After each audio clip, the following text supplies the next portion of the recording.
les événements de mai 1980 renvoient à quelque chose qu'on appelle aujourd'hui essentiellement le massacre de Gwangju. Ça renvoie à la réduction d'une rébellion civile contre la dictature militaire, donc à la fin du mois de mai 80, ça commence le 18 mai. Ça n'a pas toujours été appelé comme ça. Ça a été dénié sous ce nom-là. Mais bref, pour resituer la chronologie de cet événement-là, il faut y expliquer quelques événements antérieurs. Rappelez-vous la longue dictature du président militaire Park Chung-hee, le père national du développement sud-coréen entre 1962 et 1979. En 1979, il est assassiné par son chef des services secrets, ce qui donne naissance à un premier intermède démocratique. Et très vite, en décembre 1979, un nouveau coup d'État militaire par un certain Chun Doo-hwan, un général qui va prendre le pouvoir et qui va devenir président de la République en Corée du Sud. Et qui va prendre au mois de mai 1980 la décision de dissoudre l'Assemblée nationale. Alors ces événements-là, l'assassinat de Park Chung-hee, le coup d'État de Chun Doo-hwan et la décision de dissoudre l'Assemblée nationale provoquent bien sûr des résistances politiques dans tout le pays, des résistances sociales, des résistances de la jeunesse, des résistances de tous les citoyens sud-coréens. Parmi ces résistances, il y a ce soulèvement de la ville de Gwangju dans le sud-ouest, qui est une province un peu rebelle traditionnellement en Corée du Sud.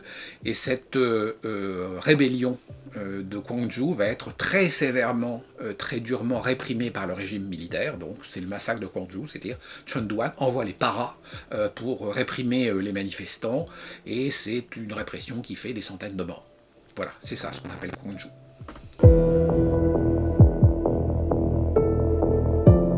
Alors évidemment non.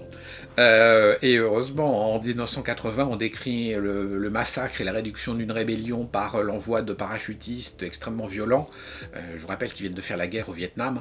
On n'est pas si loin que ça. Ça vient de s'arrêter le Vietnam, où les troupes sud-coréennes combattent. Les paras combattent en 75. Donc c'est ces mêmes paras qui vont lutter contre les Vietnamiens, qui réduisent la ville de Gwangju. En 97, il n'y a évidemment pas cet événement-là de façon militaire et violente. Mais qu'est-ce qui reste et qu'est-ce qui ne se défait pas aussi facilement dans la vie politique? C'est la culture politique, la culture de l'État.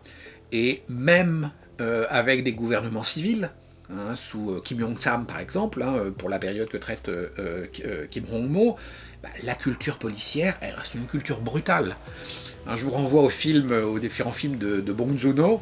Vous voyez combien il y a toujours une sorte de violence, la manière qu'a la police de se comporter envers les manifestants, envers les opposants.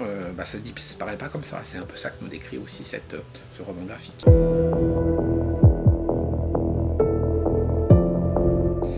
Oui, bien sûr, on peut, oui.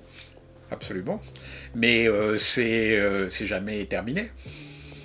Et comme je vous l'ai dit, il y a des moments de régression. Il y a eu la régression sous Park Geun-hye, qui a été destituée donc en 2016. On a maintenant Moon Jae-in, donc on approfondit, la démocratie, mais non, ça continue. Et la Corée du Sud est un pays authentiquement démocratique, pluraliste, comme nous, et comme nous, pas à l'abri de régressions non démocratiques, comme nous.